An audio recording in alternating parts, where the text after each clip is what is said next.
Good morning, everybody. My name is Bobby Warshell. I am the Partner Channel Manager here at Emergency Reporting.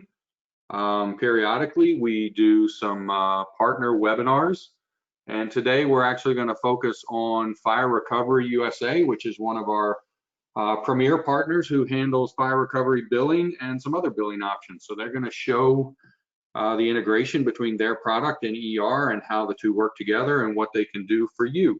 So with that said, I'm going to turn it over to Justin Powell. Justin, it's all yours. Thanks, Bobby. Good morning, everyone. My name is Justin Powell. I'm the Director of Sales for Fire Recovery USA. I'm located, I guess our office is located in California, in the Sacramento area, Northern California area. My office is in Iowa, so I'm based right in the middle of the United States in the Central Time Zone.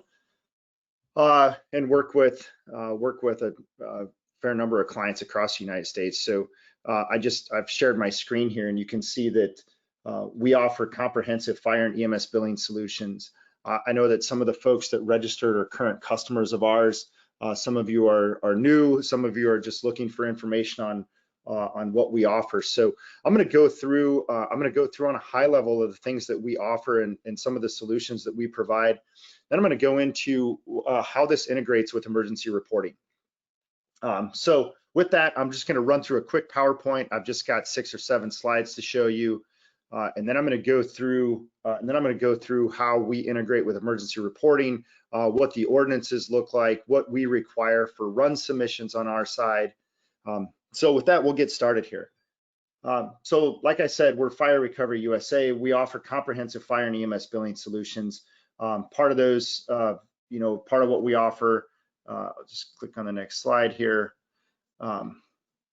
We are the nation's largest cost recovery provider. We provide billing for fire and EMS services in 42 states and have a little over 1,250 clients currently. We offer EMS or ambulance transport billing, so your BLS, ALS, ambulance transport, so your regular EMS billing. In line with that, we also offer first responder services. So we have numerous fire departments across the country now who may be a non-transport agency, but you do still offer ALS services and want to bill for those services. So we do offer that depending on the agency and depending on the runs. You do have to meet some minimums to make that a viable project for your agency. But if you're a first responder agency that does ALS first response and want to bill for that, those are services that we can provide. You have to keep in mind that if you are interested in that, Medicare and Medicaid don't currently provide funding for that. So you have to bill private insurance and patients directly for those types of services. But we do have a couple agencies out there that do that, and it's, depending on the size and the fees and the revenue, it can be successful. Probably our largest client base is on the incident billing.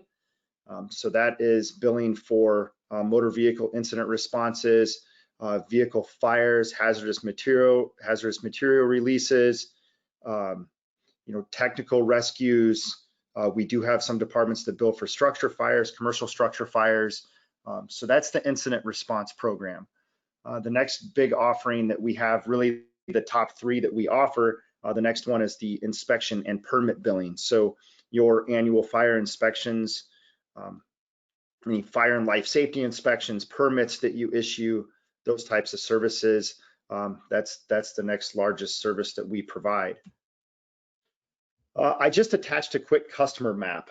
You cannot see details here, but this is a map of our, almost, a little over 1,250 customers in 42 states. So you can probably get an idea of where you're dialing in from or where you're logged in from, and look on the map and kind of see where our big customer base is. The areas where we don't see many customers, number one, you look at Nebraska, South Dakota, North Dakota, there's just not a great population there, number one. Number two, there are some states where billing is not heavily supported, or not that it's not supported, it's just that it's not, there's no laws that say one way or another, or there's laws that prohibit it. The areas where we do see dense concentration, or where you may be a home rule community, you do have the ability to pass ordinances or resolutions, and billing is allowed. So that's our customer map. If you're interested in seeing, customers around you, we can provide lists. We do ask that you keep those confidential, but we can provide lists of our customers around where you're located. Here's some quick stats from our last fiscal year. We billed over 600,000 ambulance transport in the last fiscal year, and that's looking at, these numbers are these are approximate. This goes from July of 19 to July of 20 in our world. We billed nearly $500 million for our EMS clients on 600,000 transports. Our net collection rate for EMS is around 71%. So that's very high. You got to keep in mind that depending on when you look at collection numbers, the contractual write-downs for EMS typically aren't factored into that. On the fire incident side, we've billed nearly 32,000 fire incidents total in that time frame. The billing for fire incidents about $22.5 million with a net collection rate of about 72%. We bill annually around just under 31,000 fire inspections with an overall net collection rate of 94% on our fire inspection billing. We collect on our fire inspection billing nearly $4 million in revenue collected annually for our fire inspection clients. Quick case study. This is the city of Naperville, Illinois, which is a western suburb in the Chicagoland area. Naperville's been a client with us since January of 2017. I'll point out, it states in their billing for motor vehicles with fluids on the ground. So they only bill for motor vehicle incidents with fluids on the ground. So if there's a motor vehicle incident, there's no leaking fluids, those things do not get billed. So if there's a fender bender where the fire department shows up, there's no injuries, there's no fluids on the ground, that's not a billable incident for them. They're only billing for fluids on the ground. They are only soft billing for residents, which means they do bill residents, but they only bill their insurance. If their insurance doesn't pay or their insurance denies it or there's no coverage, they never bill any residents directly. So the residents do not know that this program exists, other than the fact that their insurance company might pay the bill if they're involved in an incident. They are billing non-residents insurance direct. So I live in Iowa. If I were to be in Naperville and I'm the at-fault party in an incident, and my insurance company says, hey, we'll cover the $500, but there's $100 left to pay, then they may bill me for the remaining balance. Quick collection statistics underneath there, you can see that all time since January of 17, we've collected $750,000 for them on 1,353 incidents with an overall collection rate of 93%. And you can see down below, what's been denied, there are no coverage. You guys have real-time access to all of this data, by the way, if you're a customer. So if this comes directly from our billing system, and they can view this at any time. Those are their fire billing statistics.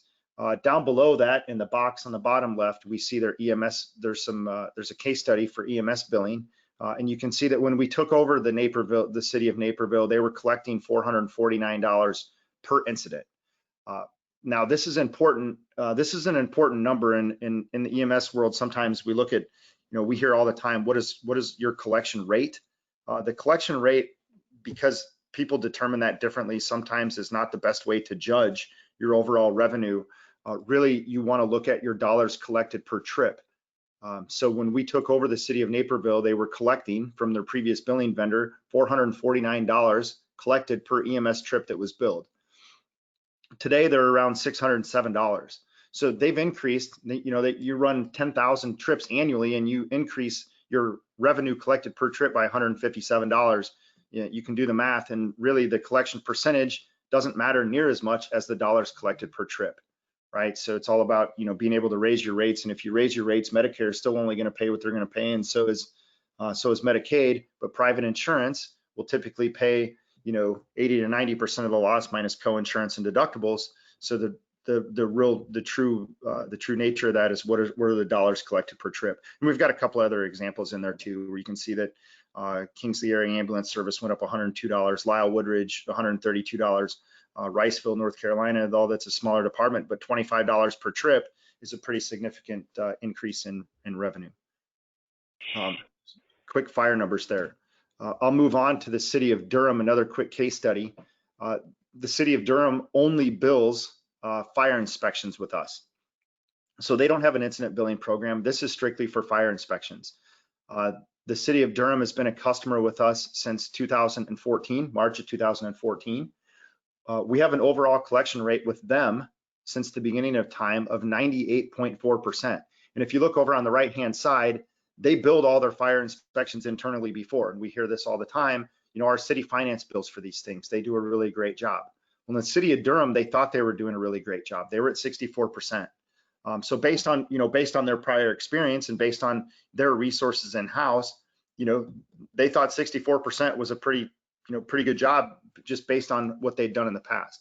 Well, they turned it over to us. We have an integration directly with their inspection platform, which is Streamline Inspections.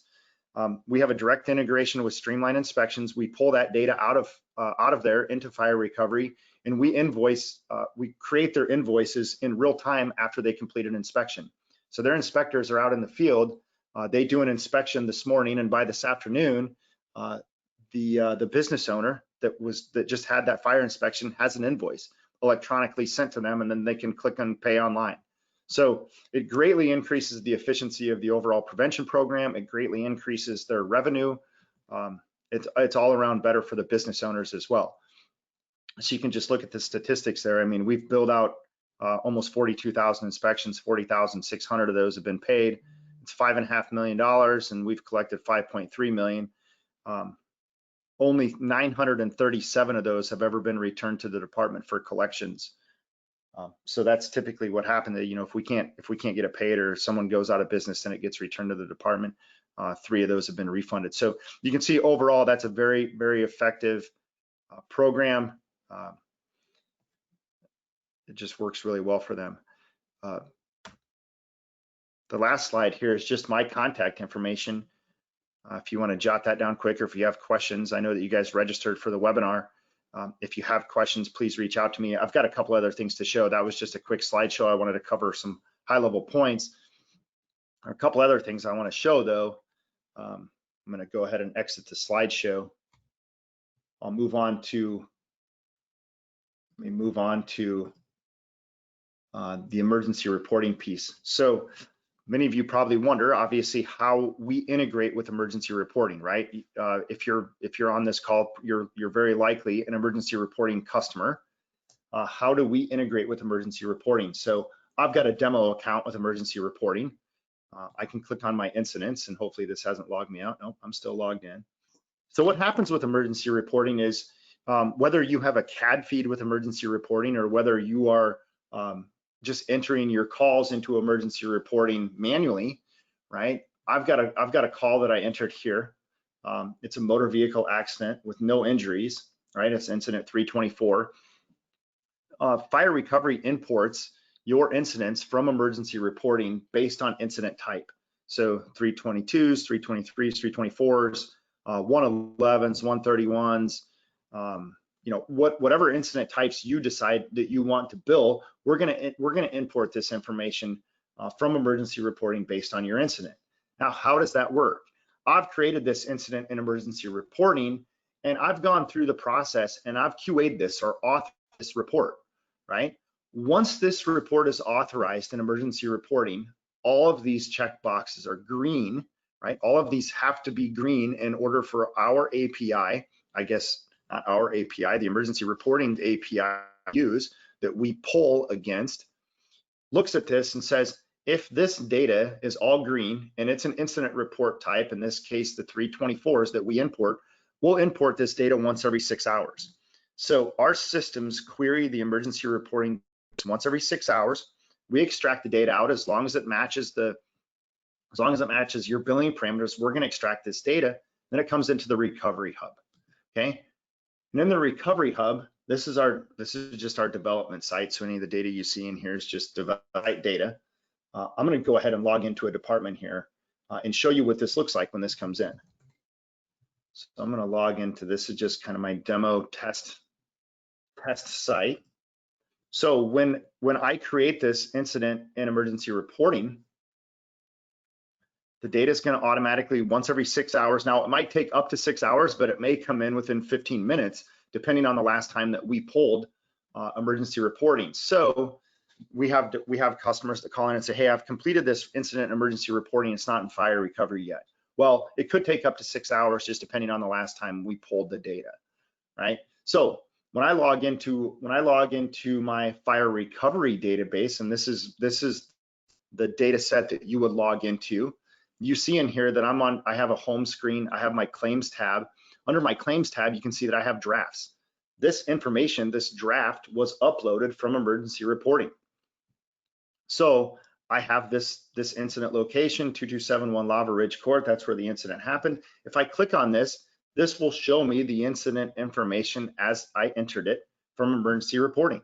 So it was a motor vehicle incident. The run date was 8/11. The alarm time was 0800. I cleared it 9/11. It shows me my fire department run number from emergency reporting. There was 3 personnel on scene. My incident code was 324, so we extracted it. Ignore these claim filters. This is just our dev site. Didn't realize there would be so many of those in there. So let me scroll down here. Your screen would not look like that. Again, this is just our development site. Oh, let me get past that. And then at the bottom, you're going to see the party information. So typically what happens in emergency reporting, there's no specific fields in emergency reporting for the party information. So what most people do is they'll enter that information into the narrative, which the narrative fully pulls over, right? So what I would do then is I would come in here, and if the party's information in here, I can copy and paste it up into the party information. But in my case, I'm just going to go ahead and quickly enter it.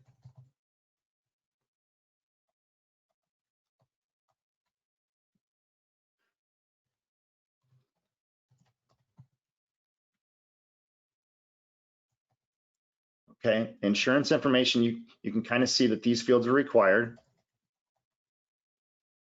So my insurance is State Farm.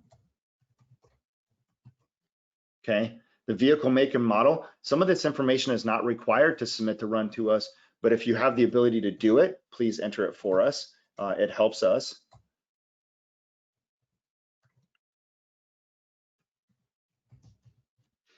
Okay, if you have the insurance contact number, most of the time people don't. If you have the VIN, you can enter that here. Party phone number.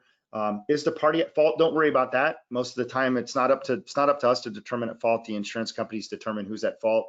Sometimes you'll say the police officer, determine this person was at fault and issued a ticket. When it comes to the insurance world, the at fault or who's going to pay the claims really boils down to the insurance companies, and then they subrogate against each other. Really, one of the most important things are, though, most people say, hey, we want to know, because I don't know, a lot of times we don't know who's a resident or who isn't a resident, especially if you're a fire protection district or if you're a volunteer fire department. We don't know who's residents of your district or not. And if you state you're only going to bill, we're going to bill residents, but we'll never send them a bill directly, we need to know if they're a resident or not. So go ahead and click on that. If you have a motor vehicle accident with a trucking company or a commercial vehicle in any way, we need that information. Most of these commercial vehicles or most of these commercial trucking companies are self-insured up to a point, right? They might have a self-insured retention of $500,000 or $1 million. Well, in that case, that means that they're insured. They're insuring their own property or their own losses up to that self-insured retention limit. Then if it goes over that, which in our cases it typically won't. So we need that trucking company's name. We need their DOT number or their motor carrier number. And if they have a commercial insurance policy, please get that. These things are very important for commercial incidents. In the narrative below, you can see that this just came over from emergency reporting. So when it came over from emergency reporting, it just shows what I entered into there. So engine 5 responded on a traffic collision. We cleaned up an oil spill and we used 5 pounds. Okay,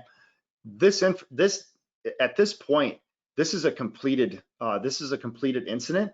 I can come in here and click on save and submit. So that's all you need to do. In order to make this a billable run in our system, you simply click save and submit. This information will be submitted over to our processing team. They'll begin working on this incident. Okay. that's really the gist of, you come into the, data's uploaded, it comes into the claims tab here, and it's in drafts. And then once that information's submitted, and you can see that now that that incident that we just submitted is no longer in our drafts. It's moved over into active runs. Okay, so now this is an active run. You can see this, it's a run in progress. It was a run date from yesterday. It's been submitted, but it's unassigned. That means a processor still isn't working on this run yet. If a processor was working on this, you would see that this was assigned, or it would say insurance invoiced or invoice direct. Depending on what's happening with this, that status will change. Okay, a couple other things I wanted to show. I'll minimize this screen. This document explains the integration the integration with emergency reporting. And I'm not going to read through this entire document, but what I did want to show you is when you sign up with us, or if you have emergency reporting today and you're using us today, or you're thinking about using us, we can send you this document, and it basically explains exactly how, basically what I just showed from emergency reporting to the recovery hub. This just explains it in a little better, in a Word document, so to speak. So you have to request a subscription key from emergency reporting. You then log into our system under the settings tab. And under the settings tab, you'll click on the ERS API configuration. You would enter the subscription key that you received from emergency reporting. So the subscription key is entered. And most importantly, from there, you enter a start date. So if you only want to start billing runs from July 1 of 2020, please enter July 1 of 2020. If you don't enter a start date, it will extract as much data out of emergency reporting as it can, all the way back from the beginning of the time when you started using emergency reporting. So please make sure you enter the start date. Once that happens, you click the box to connect ERS. It then takes you over to emergency reporting, and it asks you to log in to verify your credentials. So we have a two-step verification process there to make sure that someone else isn't trying to connect this on your behalf. And this is something that you set up. This is not something that Fire Recovery sets up. We allow you to control this on your side. Obviously, we have the ability, you can call into support and ask questions about that. Give me just a second here. But if you have questions about that, you can do that. Let me scroll down here. It just states when writing the incident narrative in ER, place the party information, the insurance information in the narrative. So we talked about that really quick. When you're writing that information, if you state, if you copy, or if you place the insurance or the party information in the narrative, then you can easily copy and paste that from ER into the recovery hub. So you can see that John Smith in here's got a 2011 Honda Civic. Here's the address, United Auto Insurance, and the policy number. Okay, this will be transferred over into the recovery hub, so you can copy and paste that into the correct fields to be able to submit that run. Make sure the incident's complete in ER. We just talked about that. All the fields are green. It will upload. You log into the recovery hub. Again, this is a bit repetitive, but I just wanted, if you want this document, we can send this to you. It kind of walks you through this entire process. You click save and submit, and then it makes that run active. So in the field, we also, when you sign up with us, we also give you this document, and this is the data required for a claim. So this is just a PDF document that you can print out, you can place on the rigs. It's just a reminder for your employees, for your engine company officers, your truck company officers, your medics, when you're on scene of a motor vehicle crash, when you're on scene of a structure fire, whatever you guys decide to bill, when you're on scene, make sure you're collecting this information. This stuff, the very top part's obvious. Most of you probably have a CAD feed. You're collecting this information's coming over from the CAD. But vehicle information, get the driver's name, their address, their city, state, zip, their insurance company information. Are they a resident, right? The make, model, license, VIN. All this information is required to be able to submit this run to bill it effectively to the insurance companies. Same thing if there's another vehicle, collect it again. If there's 6 vehicles involved, grab another piece of paper and keep writing this down. We also have a mobile data collector in the field where you can do this on your phone. It's the same as logging into the Recovery Hub. It's just the recoveryhub.com/app. And then you would use your login credentials, and whoever has access to the Recovery Hub can enter this information in the field from their phone. You can snap photos, and that uploads directly into the Recovery Hub. So We try to make it as easy as you can, but there are some certain fields that, that are required to be able to submit a successful run to us. If you have extrication and you create a landing zone, there's a little more information that's required. Who was extricated? Which vehicle was it? Which party are we establishing the landing zone for? Same thing with trucking incidents we just talked about. What's the name of the trucking company? Who's the driver? The name of the commercial insurance, their DOT or motor carrier number, and then the incident narrative. Okay. We don't require you to submit this form to us. This is only for your information in the field, but we just provide this to everybody new. One other thing, a couple other things. The narrative information. Narratives are very, very important in billing for incidents. We're asking an insurance company, our average collected company-wide incident is $667. Okay, so every time that we create a bill, or the average that collected is $667, we're asking the insurance company to pay that. We have to have a decent narrative that states why, right? You're asking them for money, why should they pay this? Narratives are really, really critical.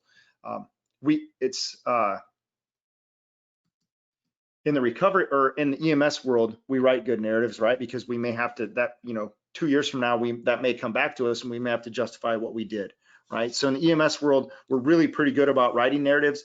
In the fire world, not so much. People get complacent, people don't write very good narratives. Well, this is a good time to revisit all this when we start billing for fire incidents to refresh our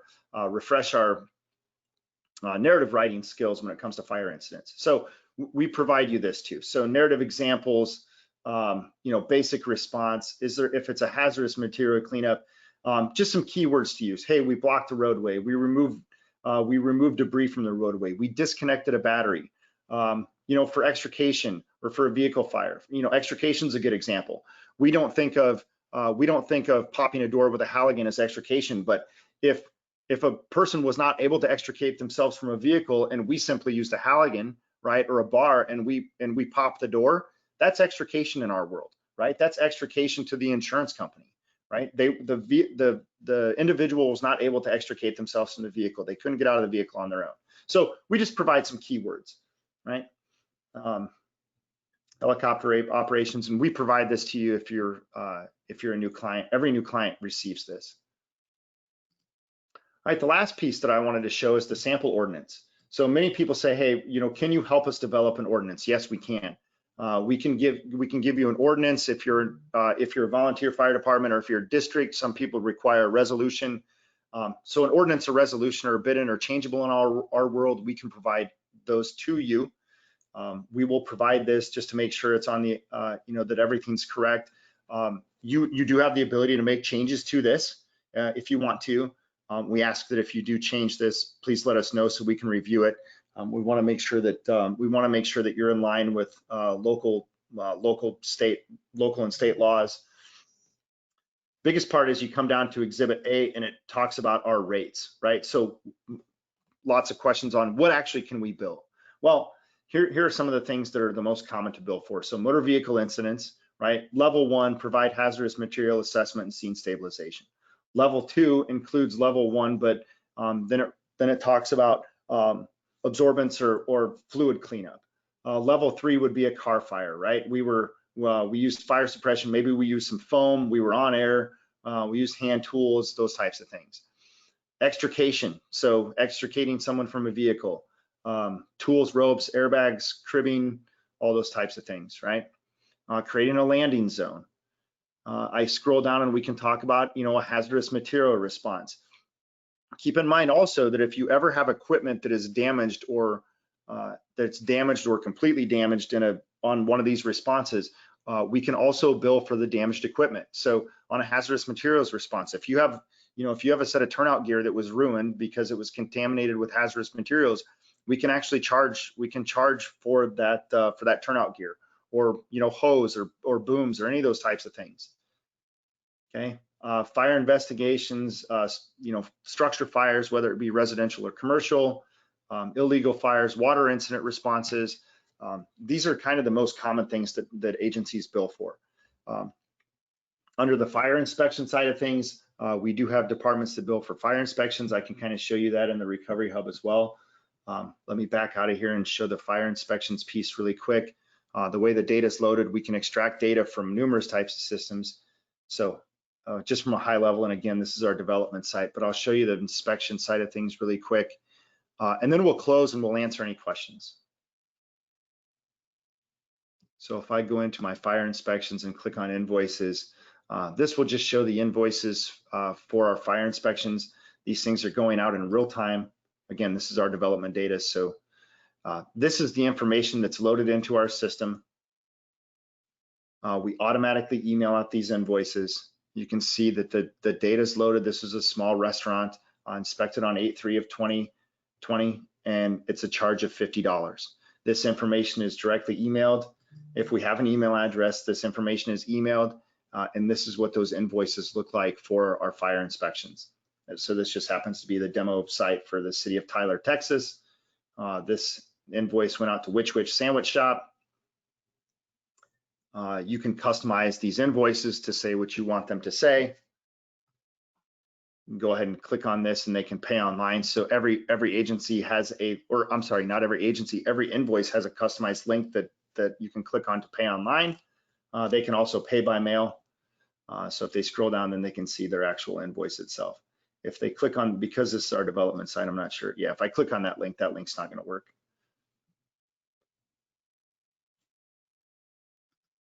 Let me go look at a few questions here. If you have questions, go ahead and enter them into the questions area. Let me click on these and see if there's questions I can answer here. Brad White says, newer customer with fire recovery. We try to include pictures of the accident on scene. The insurance cards, is this helpful or really just overkill? It's not overkill. If you have, really there's a couple of things. If you can provide underneath the claims, and I'll go back into the claims and I'll go ahead and create a new run. Really, there's a couple of helpful things. The incident report itself, you have the ability, and I kind of skimmed over this. I'll just select. You have the ability to enter attachments in our system, and you can drag and drop these things. Over here on the right-hand side, you can see that there's a box for attachments. You can drag and drop files into here that are uploaded along with that report. So if you have a copy of the incident report itself, so if I go back to emergency reporting and I want to print this incident report, if you print this to a PDF and attach it, that's very helpful to us, right? Because it gives us a lot more information than is actually being reported. If you have a law enforcement report, right? Some people have very good relationships with their law enforcement agencies. Upload the law enforcement report. If you have photos of the insurance cards, if you have photos of the vehicles, if you have scene photos, go ahead and upload those. Chief, it's not overkill.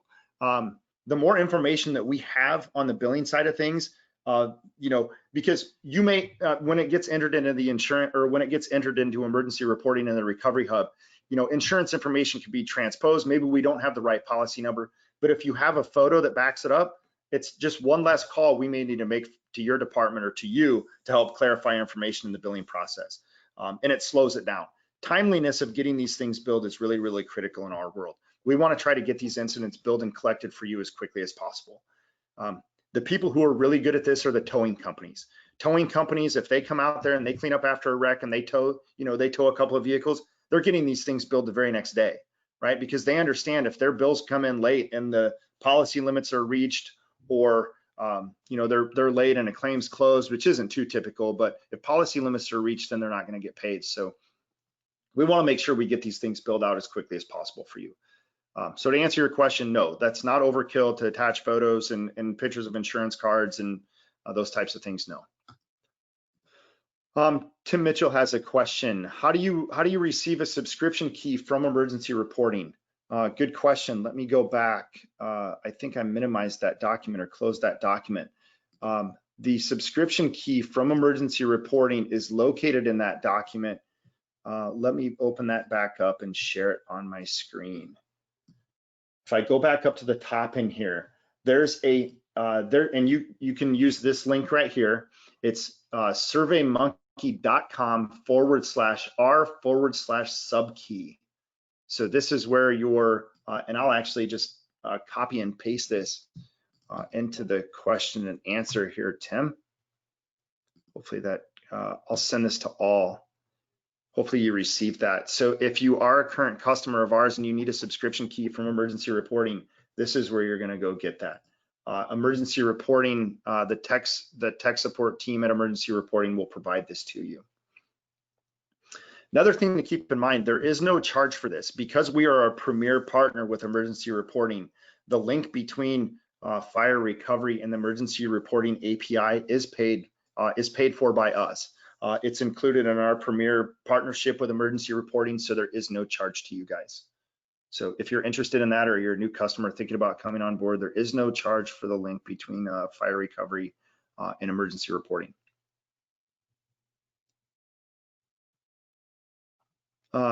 Bobby, that's all I had for the presentation. If there's any other questions, feel free to enter them in the chat. Bobby, I don't know if you if you can unmute everybody's line. If somebody's not able to type a question in the chat, I'm happy to answer it.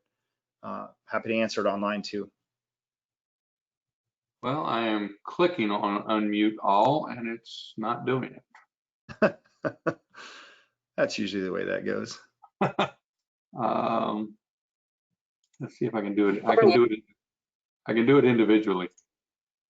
Maybe. May take a minute. So if you have a question, you may want to look and see if you're unmuted.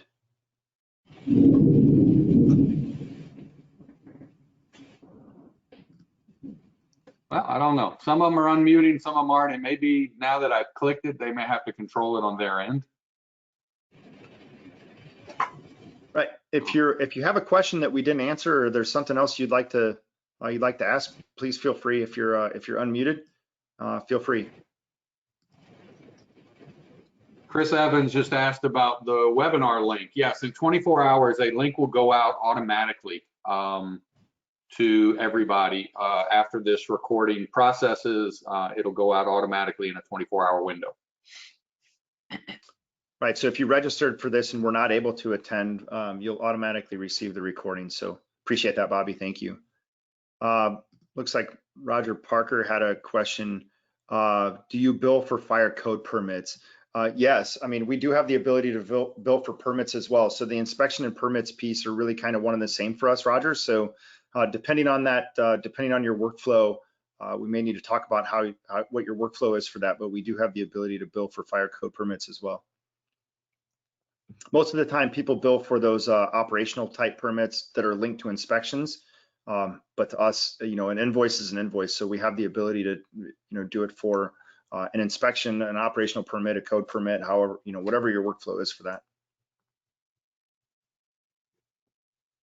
Bobby, do you see any questions in there that I missed? I think I've answered them all. I think you've got them all. The video, can we get a link to the webinar? It's being recorded. Yeah, that'll be sent out. So that came in twice. I think we're good. Well, I really appreciate the opportunity. I really appreciate everybody taking a few minutes to jump online with us this morning. If you have any questions, you'll receive a copy of this, and my contact information was in there as well. So if you need something, please let us know. I'm sorry, there is one other question. There is a cost. What is the cost for fire recovery? So we charge based on, well, depending on the program, right? So on EMS, it's variable between 3 and 10% depending on your fees, right? On the motor vehicle incident side, we charge 22% of all money collected. So there are no upfront costs. There are no ongoing costs. We simply charge. We do require that you submit at least 6 runs a year to us to keep your account active. So there is one minimum requirement. We do require that you have a contract with us, but that can be canceled at any time. It's a 30-day cancellation. And we charge 22% of all money collected. And that's based on a monthly revenue. So we collect, if we collect $1,000 from you in a month, we'll take 22% off the top and we will mail you a check for the net difference. So you never even have to send us money. We will take our percentage out of the revenue and we send you the difference. So it's 22%. On our inspections and permit billing, that also kind of depends on your volume and fee schedule. That ranges from $16 to $18.50 per paid invoice, depending on your fee schedule and volume. Appreciate the question, Chris. Thanks.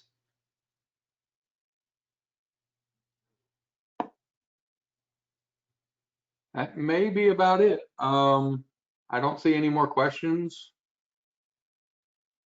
Do you have any closing remarks, Justin? If not, I think we can go ahead and wrap this up, and I hope everybody has a good day.